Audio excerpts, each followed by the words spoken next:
Walang kapantay ang pagmamahal ng isang ina para sa kanyang anak.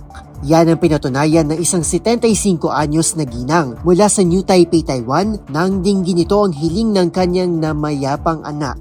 Ang hiling nito, mailibing 7 taon matapos nitong pumanaw. Sa loob ng 6 na taon, matagumpay nitong napreserba ang katawan ng kanyang anak sa loob ng isang kwarto na pinalalamig ng air conditioner 24/7. Natuklasan lamang ang kanyang nagyayelong sikreto nang voluntaryo itong lumapit sa social services na hindi na nito kaya pang bayaran ang singil sa kuryente. Dahilan para mapaamin din ito sa totoo nitong sitwasyon. Dito na natagpuan ng pulisya ang tila mummified version ng kanyang anak at agad itong isinalang sa autopsy. May mga lumabas ding ulat na mailap ang ginang sa kanyang mga kapitbahay at inakalang mag-isa itong naninirahan sa apartment unit sa loob ng maraming taon.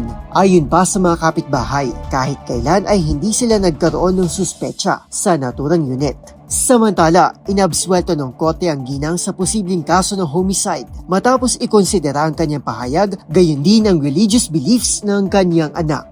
Para sa DZRH TV, ito si Arnold Herrera. Una sa Pilipinas, una sa Pilipino.